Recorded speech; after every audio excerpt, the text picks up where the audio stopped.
Yo, what's up mga kaibigan? Nalina tayo magkwentuhan. Ngayon nga na very up and down ang simula ng season ng Los Angeles Lakers, muling lumalabas ang rumors tungkol sa posibleng pagkakatrade ni LeBron James upang magkaroon ng panibagong simula ang Lakers o rebuild. Nasasama nga dyan o muling nabubuhay ang rumors tungkol sa pag-campaign ni LeBron James at Stephen Curry sa Golden State Warriors, isang usapan na naging mainit noong nakaraang season.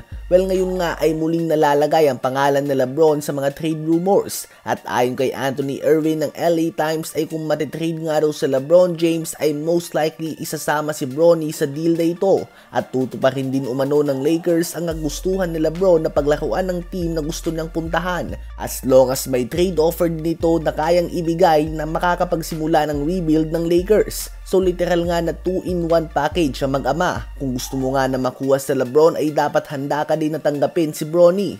Halo-halong opinion nga natanggap ng balita na ito. May ibang mga fans na nagsasabi na dapat lang umano na masunod ang kagustuhan ni LeBron dahil sa mga nagawa nito hindi lamang para sa Lakers kundi pati na din sa buong NBA. Mahigit isang dekada na nga daw itong napakahusay na face ng liga. Habang may iba naman na sinasabi na hindi ito maganda para sa future at development ni Bronny na lagi siyang nakabuntot sa kanyang tatay. May iba din na nagsasabi na patunay lamang ito na nakapasok lang talaga sa NBA si Bronny dahil sa kanyang tatay at hindi dahil sa kanyang galing. Ano ba masasabi niyo tungkol dito?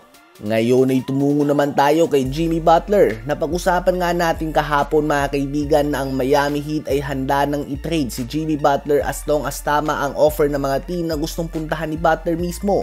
At yun nga ay ang Houston Rockets, Dallas Mavericks at ang Golden State Warriors. Ganun pa man, ayon sa former Finals MVP Paul Pierce ay wala sa tatlong team na ito ang pinakamagandang fit para sa style of play ni Butler. At ito nga daw ay ang Denver Nuggets. Dito nga daw nababagay si Butler mga kaibigan. Well, mukhang tama naman si Paul Pierce dito. Isang bagay na bihirang mangyari sa kanyang career bilang isang analyst. Dahil halos lahat naman babagay kay Jokic at sa kanyang style of play talaga. Tila ba mas in-improve na version ni KCP si Butler kung sakali mga kaibigan?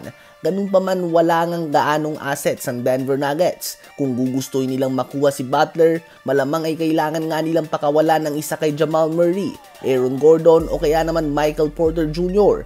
Bukod dyan ay kailangan mo din samahan yan ng ilang pieces at draft picks, at hindi nga ito makakatulong sa Denver Nuggets team na wala ng gaanong bench production ngayong season. Isa pa ay hindi din tugma sa peak ng prime ni Nikola Jokic ngayon ang edad at injury history ni Jimmy Butler. Kayo ba mga kaibigan, sa palagay nyo ba ay isang team na babagay ang former East Finals MVP?